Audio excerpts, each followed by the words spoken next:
emergency. Shut up! Look, you just come and get us, please. It's cold and I want to go home. Mate, where are these likes? Like me!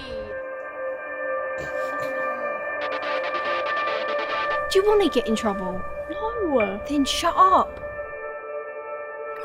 Oh no, please roll over. Can you go push over? No, you can be like famous. You want to be famous? I want to be famous. Do you want to get off me now? Wait, stop. You don't say anything. Stop talking about it. It never happened. Hello everybody, it's Ben here from Spirit of Independent, and I'm absolutely delighted to be joined by Michael Frank, the director of Like, and Rebecca McDiarmid, who plays Polly in the film. So welcome both. Thank you. What I would like to do, just so kind of people can get to know you a bit. So Michael, if we can kind of come to you, just give us a brief bit about your background and kind of where you are as a filmmaker. Yeah, well, I guess I've been around for a while. I've been making films since I was 14 years old, originally from Australia, and I left there many years ago. But I've been making indie films for quite a while, mostly features now, but I do the odd short every now and then. Haven't done one for a while, but I started making films in Australia. I went to film school there. And I made my first feature in Australia called Ra Choi, which did pretty well and won some awards. And then I moved to Europe, and I've just been pursuing indie films ever since. Lots of projects I would like to get made, but it's the usual complaint: nobody has any money to give anyone. So I still like to just keep working anyway, just to make little films wherever I can, like this one. Perfect, thank you very much. And I think that's kind of the ethos that we have with the festival is. You don't necessarily need to have all this money. I think if you've got that creative output, that's for me what's is a great thing about filmmaking. Well, back when I first started, we had to shoot on film, and then you needed money. You didn't have any choice. Now, you can make a film on your phone, so there's no excuse. Exactly. Yeah, I'm with you. I'm old enough when I first made my first film. It was Super 16, so yeah, I know exactly what that's like. Rebecca, if we can come to you and just kind of give us a bit about your background and your experience in the industry. Well, actually, before this film, I hadn't done any kind of acting, any kind of professional acting or anything at all. So I used to do a lot of like musicals and stuff at school, and I loved drama and music. But really, my background kind of comes more from a musician perspective and from a performance standpoint. Definitely being a singer, I think. I've always loved acting, but it's never been. This was the first time that I got to pursue that creative kind of output in that way, which was definitely new, very exciting. So yeah. Brilliant. And that's another thing that amazes me about this film, that really this is kind of your first venture into acting. And we'll come on to that in a bit, because in particular I want to ask you about your acting style and that side of things. But I think first, if Michael, the story that Like is based on is obviously a true event. So can you just kind of tell us about how you first heard about the story, the event that happened, and when did you think about, okay, this could be a film? I'd heard about it just on the news. It was probably not long after it happened. I actually don't remember. But what struck me was that I guess this was the beginning of a trend, really, where people were committing horrible acts on social media because they had an audience for it. I guess it started off as things like your schoolyard bullying, harassing people. Then it kind of leads further into more violent events. And it struck me that there was maybe a good story there, but I didn't really know what to do with it. I didn't really want to make it just another true crime story. They're a dime a dozen. That doesn't interest me. So I wanted to do something that hadn't been done before. So I just kind of put the idea and I just put it in my pocket, and I'd forgotten about it for a while. And I was living in New York at the time, and I was working on another film project, and I sort of finished that, and I was thinking of what I was going to do next when I came back to the UK. And then I just thought, okay, I want to do something simple. Wouldn't it be nice just to have just a couple of actors and a camera and going out and just doing something? And then I started thinking, well, mobile phones are pretty good. I've always balked at the idea of shooting a movie on a mobile phone before. And then I remembered this story, and I thought, well, that's a great story to incorporate using a mobile phone, because that's really the essence of what the theme of what the film is about. This whole idea of using social media to have an audience. So I thought, well, why not use a phone for that? It seemed quite fitting and make it part of the story, part of the theme of the film. And I really just within like probably a couple of weeks together an outline, and that was really what I started with. And within a few months we were shooting. Wow! So pretty much from initiation, a handful of months to start shooting. And it's a good point what you were saying about phones and being able to shoot on them.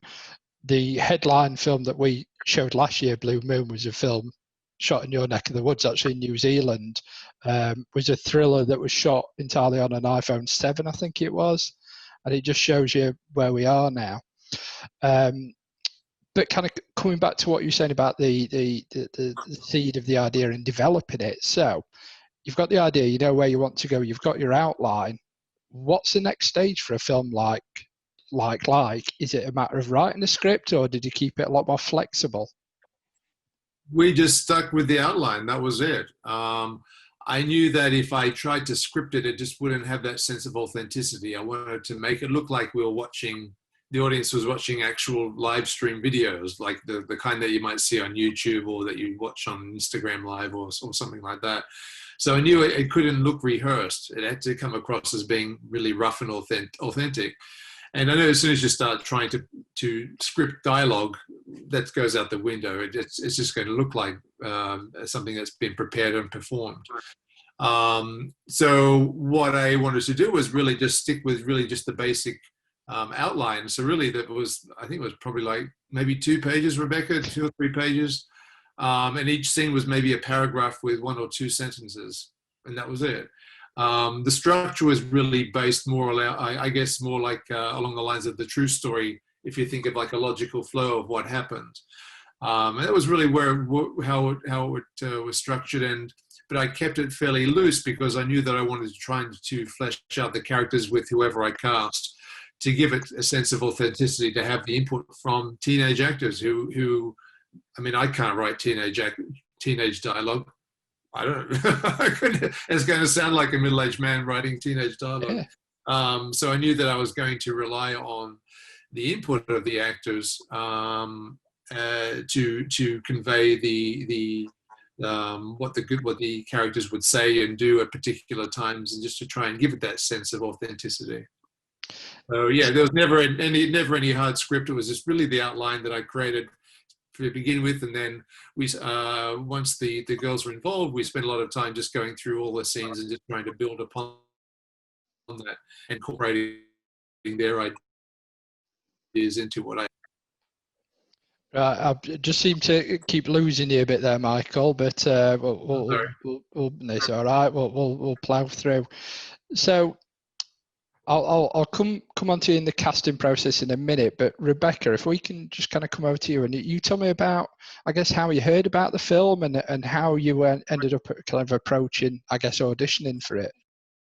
Well, it was actually really strange. I think it was like literally just like New Year's Day or like the day after New Year's or something. I was just online. I was like, oh, well, why don't I just look, see if there's any films? So I just went on. I think it was just one of these websites. So I have like Backstage or like Star Now.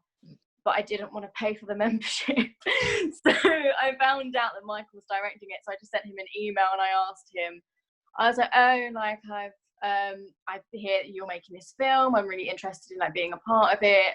What do you want from me? And then he just told me that he wanted an audition tape. I think it was like talking about, it was like to talk about like experiences of bullying, or to like, yeah, like to just do like a selfie style video where you're like discussing like being bullied and stuff like that. So that was my first audition tape then. So that was kind of how we got into it. Okay, so And then from there, did you kind of go into any, I guess, any sort of scripted audition, or was it entirely kind of natural the way that you were auditioning at this point? Did you ever have Yeah. like a script in your hand? I know obviously we didn't have a script for like, but did you ever have to like kind of read lines from a script? No, not at all. The whole thing was completely improvised. So my first audition tape, completely just improvised it. I was actually walking outside my school, which was actually really embarrassing because I'm there with a camera, like crying, and all the people are coming in from lunch just watching me record this like weird thing. What's she doing? But then the whole thing was completely improvised, and the subsequent auditions then were also improvised with myself, and then that other like the other girls that were going up for the roles as well. So the whole thing was completely improvised. We just get a little kind of, Michael just say to us, oh, improvise this scene, and then from that's just the whole audition process really. Wow. So Michael, obviously we heard a bit there about Rebecca's experience. How did you kind of get certainly get Brody involved with the other part, and also the other girls that kind of came together as well? Because that's one of the key things, is the believability of all these girls kind of talking to each other over social media. Yeah, I knew the casting was never going to be about an individual actor's skills. It was always going to be an ensemble piece. The two leads had to work together. It doesn't matter how great they were. If they didn't connect, then it just wouldn't work. What I did with the audition process was that we did it all via Zoom, like we're doing now. I never met any of the girls. I didn't meet the girls who I cast until, I think a couple of weeks before we started shooting. But I would just give them kind of scenes, and I would say, okay, this is going to happen. But then I would give them each individual notes, kind of play off each other, so they didn't. I would tell one person to do something which the other person didn't know was going to happen, and vice versa. So just try to get them play off each other without actually knowing what was going to come up, just to see how they would react to each other, and just to see how on the ball they were, what they could come up with, and just to see if they clicked together. And all the girls who were in the film all auditioned for the lead roles, but there was just something about Rebecca and Brody. They just seemed to click really well. The other girls were all great, like I said, but it was always going to be about the two leads clicking together. So I liked the other girls, so I asked them to play other parts as well. Yep. Yeah. So Rebecca, when you kind of, was there anything that you noticed about when you were first working with Brody? Did you notice that kind of natural chemistry that you had at all? Actually, yeah, I felt straight away when we did the first Zoom call together, which was the kind of final audition thing that we were doing. Straight away, I just thought, I genuinely could see myself being friends with this girl. It was definitely, almost like kindred spirits in a way. I don't know, but definitely straight away, that was the overwhelming kind of thing about it that I wasn't expecting at all. It was straight away, I felt like I could genuinely be friends with this girl, which was just, I wasn't expecting at all, really. But yeah. One of the most common questions I'm asked is whether the girls knew each other before we started filming, and I think that everyone's surprised that they'd never met beforehand, but they seem to, the way that they come across as though they'd known each other for years. Oh, it 100% absolutely comes across like that. And thinking about, I guess, Rebecca, I want to get your experiences in a minute, but so we've got an outline. We haven't got a script. I presume that there's kind of no sort of storyboarding or anything of that nature. So you're going in on your kind of first day of shooting. So tell me about that first day. How do you kind of approach it? Did you have like a location in mind? You just sort of, right, we'll just go there and see what happens, or how did that kind of play out? I think the whole thing was initially quite daunting, obviously, because it's the first thing that I had done, really. So it was very, I think for me, it was just about trying to like settle that initially, and then obviously like talking to Brody and trying, because this would have been the first time that we'd actually met as well, and I think it was all just to do with trying to get to know each other a little bit better and try and begin straight from the off. For me, it was quite important to try and build that relationship and that kind of friendship that obviously we'd have to portray on camera, like on screen. So for me, it was definitely, I mean, I was still quite shy at this point, but it was definitely about, initially the one thing in my mind was, okay, how am I going to build a relationship with this girl? How am I going to help translate that through screen? Really, that was my main mission on that first day, I think. And Michael, what was kind of your experience then as well? I presume at this point you're pretty nervous because you don't know kind of what's going to happen. How do you kind of kick off on that first day? Not really. I mean, the first day, well, I call it a workshop. We just went out with a camera. We just did some stuff. And I said to them, look, I don't know if this will make it in the film or not, but we just wanted to give it a try. And, you know, I wanted the girls were going to film everything themselves. So the whole film was shot by the girls. I knew I wasn't going to touch the camera, which is, you know, strange for me as a filmmaker, because normally you want to control how everything looks. But I threw all that out the window. So we really just kind of had these workshops where they just took the camera and we just tried a bunch of stuff. And, you know, we just kind of went with it just to see just to get a feeling of what might work and what might not work, just to get a sense of what these characters might do and say to each other. Doing silly things like, you know, the filming with the filters and making funny faces and just talking shit to each other and smoking and stuff like that. Funnily enough, most of it actually is in the film. You know, even though it was just a first day of a workshop, throwaway stuff that we did, most of it is still in the film. So it was for me, it was pretty laid back. I mean, I think it was probably a bit of a different experience for the girls because it was their first time doing anything. But it was great. But for me, it was no crew. No people bugging me for things. It was just two actors and me. It was wonderful. That's it. It's just absolutely unbelievable that there's almost just the three of you out there making this feature film. It's just phenomenal work. Well, I think that first day was a bit dodgy, Rebecca, because as I remember, the cops were arresting people. I think one of the first shots we did, right? For drugs or something nearby, because it was a pretty rough area where we were in. Yeah, no, we had a couple of instances that were a little bit.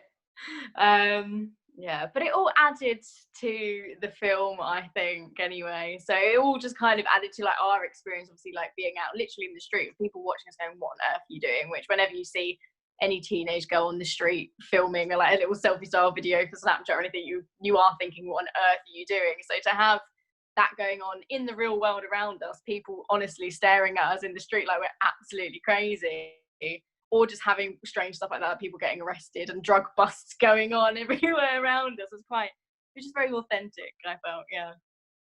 No, absolutely. I think that's one of the... whereabouts was it shot, actually, if you don't mind me asking?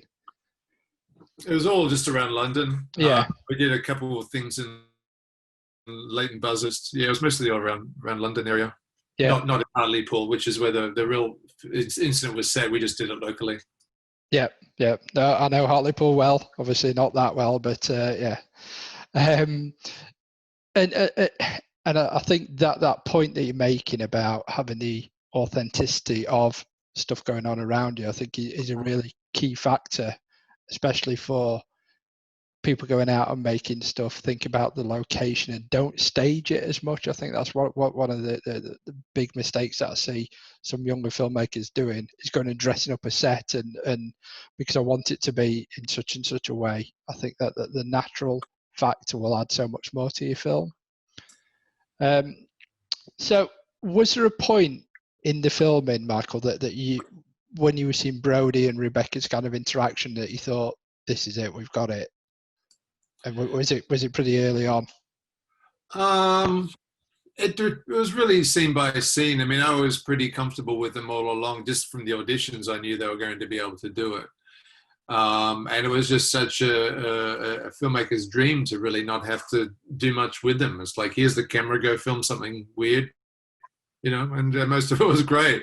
I wasn't there for a lot of the stuff that they did. You know, I would give them little tasks to do. I'd give them a camera and take a camera home and say, you know, like with one of Rebecca's scenes, okay, go home and do like a live stream from your bedroom and just give me what you got and we'll take a look. You know, so I wasn't there for any of that. All of that, she just directed herself. She came up with the scene herself.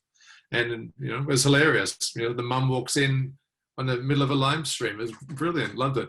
That's what happens, So though, isn't it? you can come up with stuff like that without a great deal of effort. It just makes my life so much easier. And how did you find that, Rebecca? If you're kind of given this task to go and go into your bedroom and just talk about kind of nothing or for 20 minutes, how did you find that? And in particular, I guess when you're on the street as well and filming yourself, was it something that was natural to you? I think, I feel, okay, so when I had to film stuff on my, like literally just on my own, there was definitely, I felt, obviously there was a load of freedom within the film creatively for me anyway, because as Michael said, like this whole film is almost completely improvised. Like we literally went off a treatment, there was no script. So it was incredibly freeing like that. But obviously when I was at home and doing it, there was that, it was nice to be in my own house doing it. I felt a little bit more natural. I felt a little bit more like, okay, I can sink into this now. I can actually it was a little bit more present in the moment. I think just purely because I felt maybe a little bit more comfortable, because again, it was the first thing I'd ever done. But then there was also the tendency for me maybe to do like way too many takes, and then you just start wearing it out a little bit and it loses that authenticity and that kind of just being in that moment, because I think I get quite pedantic with things. Then going out onto the street, I think actually that played into what I wanted to do with the character, which was this kind of like duality, in the sense that she wants to come across as very confident, very bolshy, but behind that you can see this fear, this lack of confidence, and this that she doesn't believe in what she's doing and what she's saying all the time, and you can see that vulnerability behind this kind of confident facade. So I think definitely being on the street probably helped with that, because I'm there, I'm filming and it's going great and it's fine, but at the same time there's people walking past me on the street thinking I'm like this strange girl. So yeah. And I think what you're talking about there about the facade and the confidence and all that, and I think one of the scenes that I think kind of broke down that a bit was where kind of you had a kind of falling out, and then you turned up later back at and woke Brody up, and you had this kind of interaction there, and that was one of the kind of key scenes for me about, I guess, like you're saying about letting the facade down and showing that vulnerability. Did you kind of create almost like this backstory for your character when you were kind of, leading up to the film or during the film or anything like that? Or did you just kind of keep it as fluid and natural as you could? I did do it quite, I had a little notebook that I would write down all my little notes in from scene to scene. But before I think after we'd had the first like kind of couple discussions about the film and the characters, I was already writing notes. I think I was writing like almost like journal entries almost as the character, and I was really going quite in depth into why I felt she would do certain things that she was doing, whether that would just be like even down to like why does she post on social media and things like that, and what does she need, what kind of validation, why does she need that validation, where is that coming from? So I was thinking about it a lot, but then obviously in the moment a lot of that just goes out the window. As long as that's in the back of your mind, then I think it just kind of follows suit, really. Yeah. Obviously, there's a couple of scenes that I wanted to touch on in particular, and obviously there's the main scene that I want to kind of talk about without kind of giving too much away from other people who haven't seen it or don't know the backstory.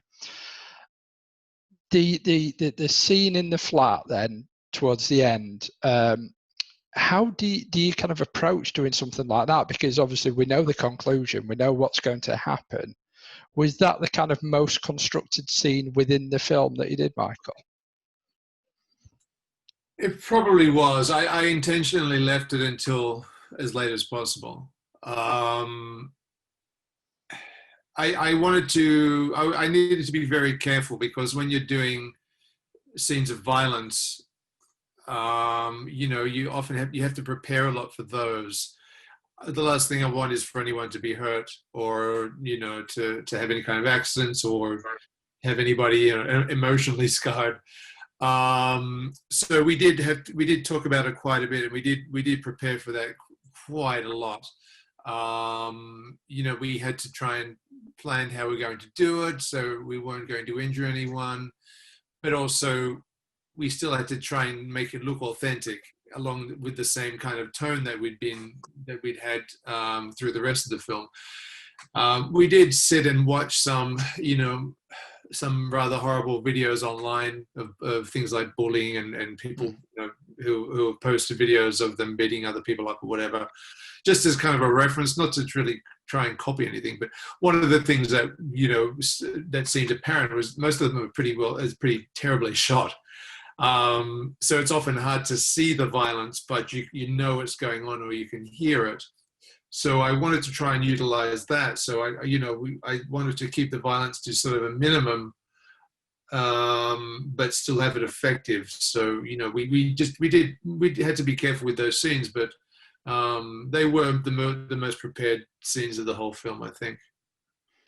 And Rebecca, how did you kind of gear yourself up for that particular scene then? Because it's almost like this, I don't want to say it's this outpouring of anger, because it isn't really, it's something else going on there.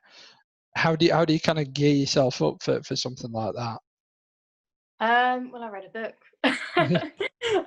Yeah, I remember driving into London to do these scenes. I was just in the car reading a book. I think I was just trying to get away from it a little bit, because I think if you think about it too much, then there is a tendency maybe to get a little bit too stressed out about it, think about it too much, which is not what you want. Obviously, there has to be a level of it kind of being choreographed and things like that because of the nature of that scene.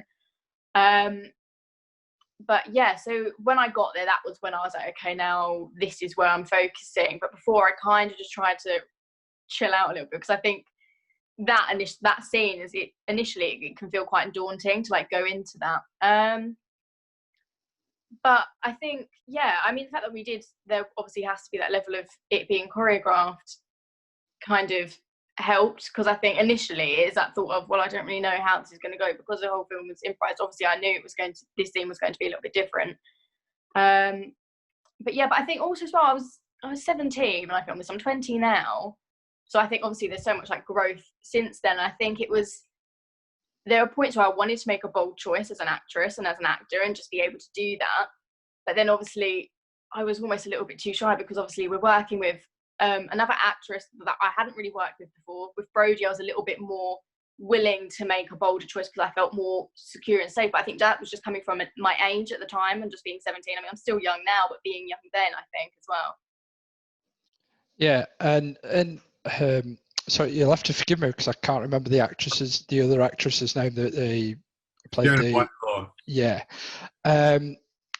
What was, because I know obviously you had a couple of scenes earlier in the film with her, and then obviously it leads up to the final scene. What was your relationship like with her, Rebecca? Did you intentionally kind of stand off at all, or did you just kind of get on as actors generally do?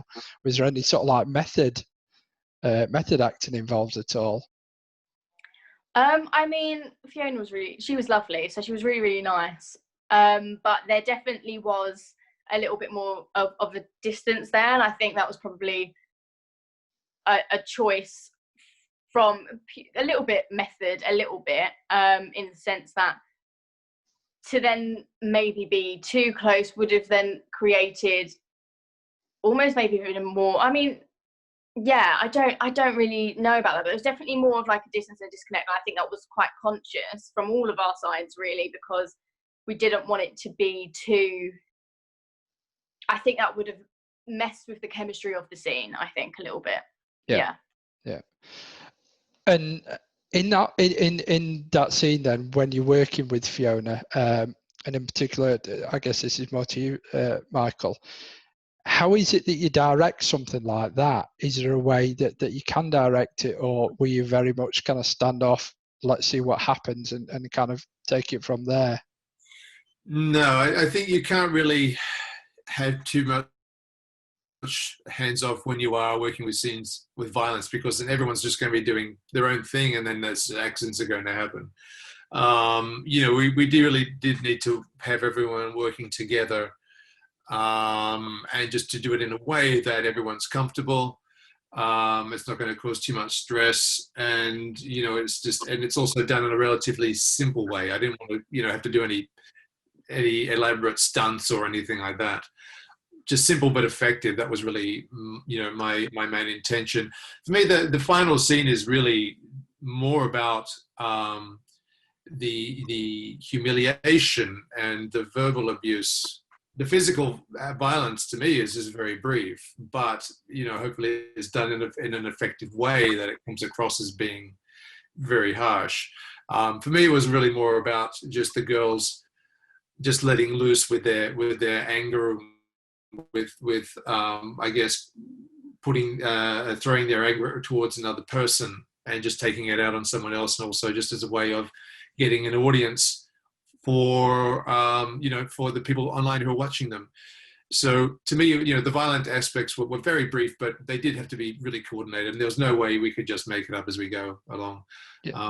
And to be honest, I didn't even know what we were going to do until we were really there. It's sort of hard to plan when you've been working in the tone of improvisation as we had been. It's really hard to start planning things. So we really kind of all worked together just to try and get an idea of what kind of angle we could use, what might be the best method of doing it, what will kind of be realistic to the camera. Again, keeping in mind that we were going to make it look intentionally a bit like it's being really filmed with a mobile phone, and so the composition was never going to be perfect. It was always going to look rough, and that worked in our favor, I think, because it kind of adds that element of grittiness to the scene, I think.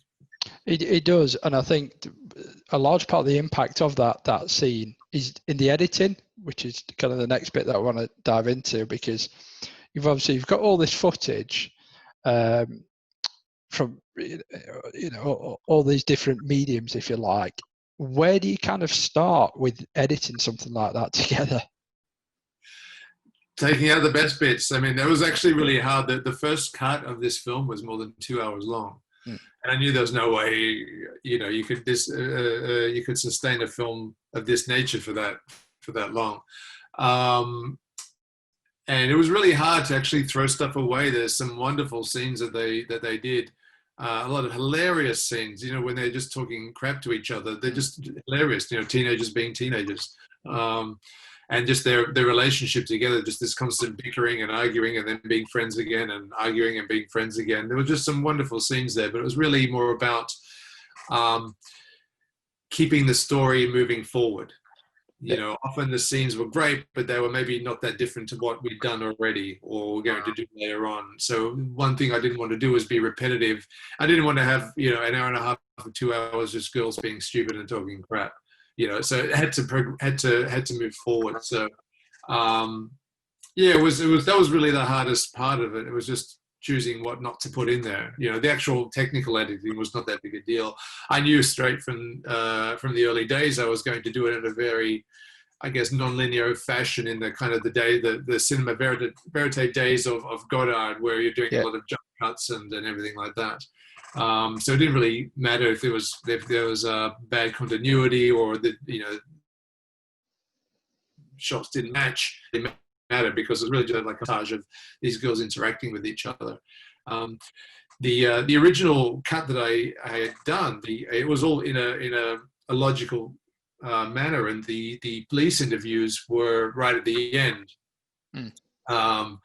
But to me, and that was right until one of the final versions of the edit. But it seemed my concern was that people were going to be watching this film and just listening to girls talking crap and wondering where's this going. Yeah. So I kind of brought the police interviews and I intercut them throughout the film to try and so the audience would understand that this is actually going somewhere. There's a reason why we're watching these girls just filming themselves and talking a lot of rubbish. Yeah, the police interviews obviously almost like bookend it, really. So was that another, you talked about there about your decision where to put them. Did you always want to have the kind of police interviews in there? Because obviously on its own it would have stood and worked, but did you want to almost show this is the kind of the consequences of what's happened?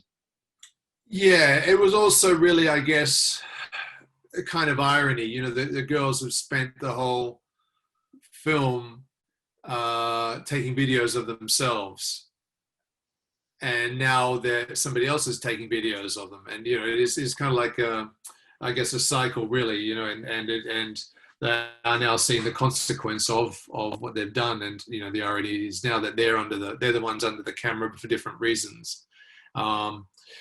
Everything that they've done has been under the camera, so we see surveillance video, the police interviews, you know, things like that, CCTV cameras.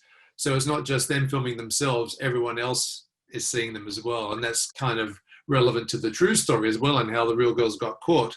Not only did they post the images of themselves, but there was CCTV everywhere. There was video in the police cars, you know.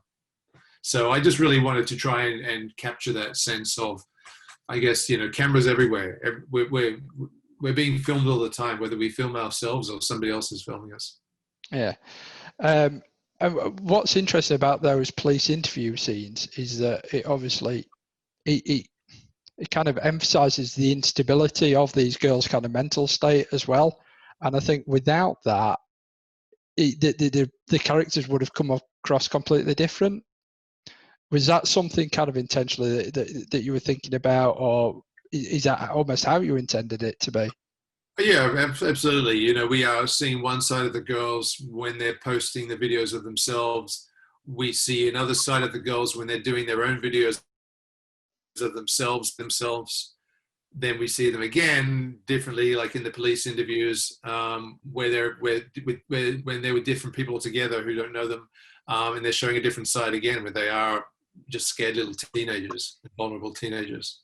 So that was really the intention, just kind of show these different layers rather than have them just as, you know, two-dimensional teenage girls giggling and being silly. Yeah, and I think it's an absolutely right way to say the different layers of it, because like I said, those scenes do entirely change how you view that character. So we've kind of gone through, just how long was the editing process, just out of interest? It actually wasn't that long. I mean, I did it on a part-time basis while I was, you know, doing other jobs as well. I guess it's, it was maybe over 6 months, 7 months, something like that. Yeah, it wasn't all that long. This is without doubt the quickest project I've ever done. Yeah. So once you've got this final edit there, and you're ready to kind of get it out there, and I guess one of the early successes was getting it into Rain Dance. So can you just kind of tell me a bit about that experience, almost how you got it there in the first place? Yeah, it was actually a bit of a surprise. You know, Rain Dance is notoriously difficult to get into. And I had been sending the film around to, you know, the major ones. I knew it probably wouldn't be picked up by the major ones. It would be more independent festivals who'd take more of an interest in it. But I just wanted to give it a try anyway. So I'd been sending it around, and then I hadn't been hearing much, and then, you know, Rain Dance was coming up, and I almost didn't put it in. And I thought, well, you know, do I bother? You know, am I just wasting just to get a rejection notice? And then I thought, okay, well, bugger it, I'll just send it. And then, you know, not long after that, they said, hey, do you want to show it? I said, okay, sure, great. And Rebecca, kind of, what's your thoughts at this time then? You kind of been in this film, and I presume at this point, you don't know what's going to happen with it. And next you're in this kind of massive independent film festival. Were people coming and talking to you about it? Was it something that you were even approached by any of the newspapers? Because I know there's been a few newspaper articles about the film. Yeah, I mean, initially it kind of came as a surprise, really. I wasn't expecting that at all. And then, yeah, it was like, I think like local newspapers and stuff. In fact, one of the teachers that used to teach me at school came up to me, she's like, oh, I saw you in the newspaper. I was like, sorry, what? And I was like, really? Like, and then I think I was still at school at this point, and like people had the newspaper with like my face on it. It was very strange. The whole thing was really bizarre. Yeah, like people were like walking up to my friends like, you know, Rebecca's in the Gazette, right? And everyone was like, what? It was just the whole thing was very bizarre, very strange. Yeah, I think there are a few things where I wrote just like a little summary of just a few like pointers of like how I felt and stuff about the film. But yeah, it was all just very, very strange, very bizarre, but very, very cool. So I guess what, and Michael, if I just come to you about the distribution side of things, what would be kind of your plan next to go with the film? I've been offered a few on-demand platforms. I'm still kind of thinking about that. I'm still waiting for the festival circuit to kind of wrap up, because there's usually at least a couple of years worth of a life in the film for festivals. So once that's kind of done and dusted, I'm going to reevaluate the potential VOD platforms. Raindance is actually involved in a platform for independent films as well. So I'm thinking about that one. I've had a couple of distributors approach me, but I'm just playing it by ear for now. It is a tough film to get out there. It's not exactly a Netflix film. But I think it's going to have some kind of some kind of on-demand life. I think it's just a matter of working out the details at the moment. Fabulous. Well, that's really great to hear that it will get out there somewhere. And it's interesting you saying that about it being kind of not a Netflix type film, because somebody that I know that's watched it has described it as jaw-dropping, and said they'd never seen anything like it before.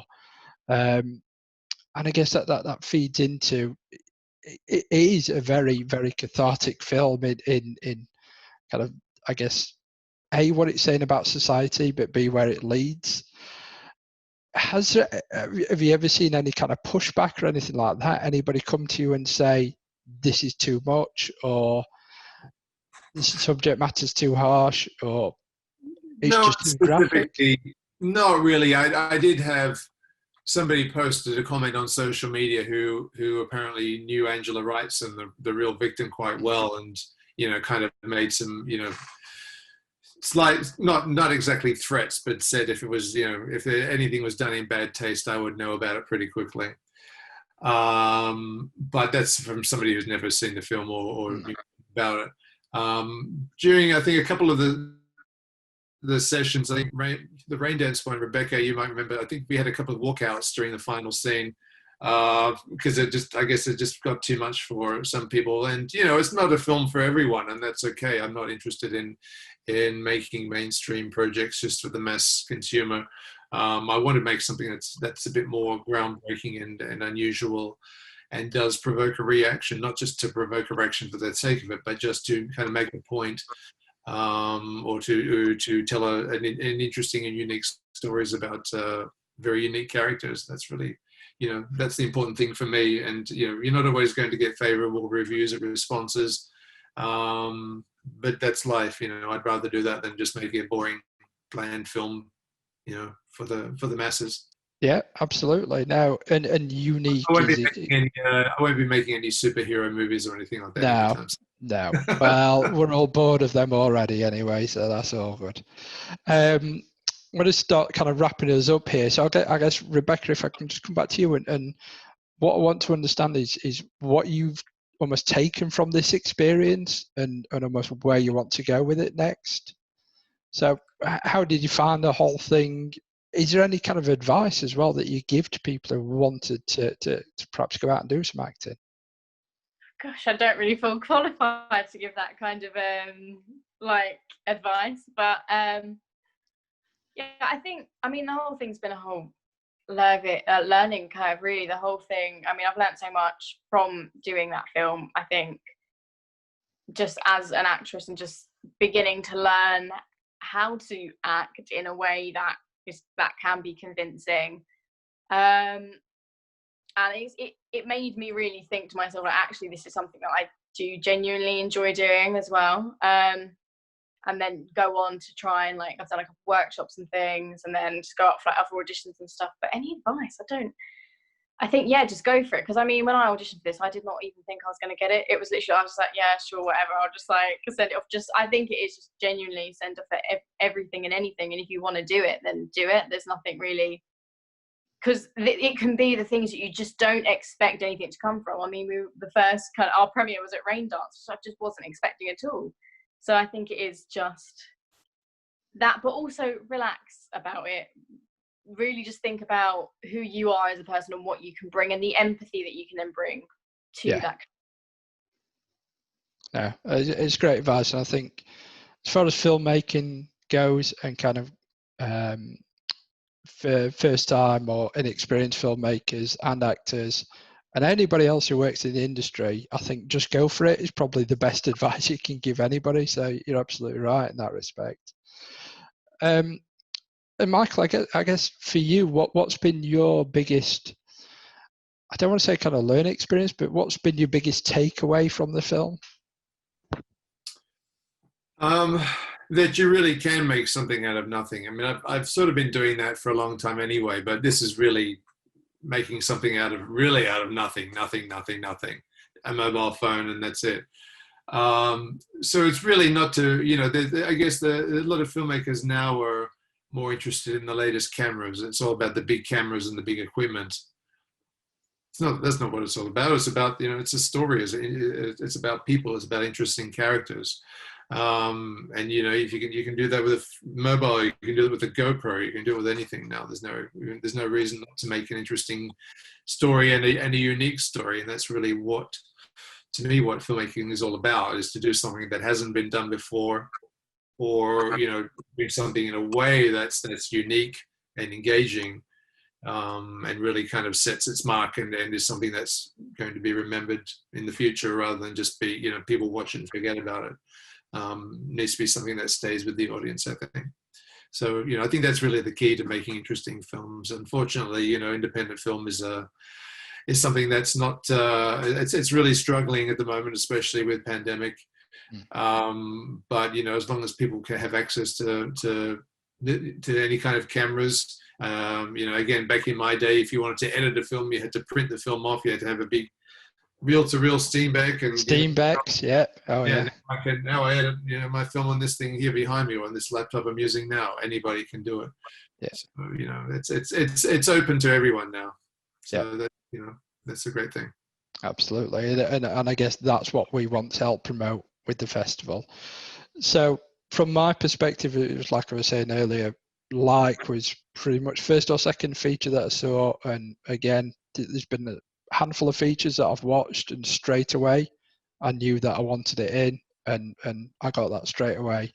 And I was thinking about it, looking at where you were with Rain Dance. It's absolutely fantastic that you considered our little festival to submit to. So I'm absolutely delighted. I hope that when people watch this, they will consider everything that you've talked about here, the way you've constructed it, and Rebecca, the way you've approached it, because for me, that's a massive learning experience for any filmmaker, just to hear about the way that you looked at it, and then how you went out and did it, and go, what's a finished article? So from my perspective, I just want to say I'm very honoured to be screening Like at our festival this year, and hopefully we'll see some more from you in the future, Rebecca in particular. If you do want to go back into acting, it'd be great to see you, but obviously pursuing the music career as well would be fantastic. And Michael, I wish you absolutely all the very best success with the film, because it absolutely deserves it. So thank you. It's very, very kind, and I'm sure everyone will be seeing a lot more of Rebecca in the future. She's an amazing actress, wonderful person to work with. I really had to do very little. I in some ways, I hate to put my name as the filmmaker on this, because she filmed it all. She came up with a lot of the scenes. I just happened to be there and put it all together. So most of the film is really driven by her and Brody. So those two are really the main. To me, they're the main contributors to the film. I'm just the dude who put it together. Thank you very much.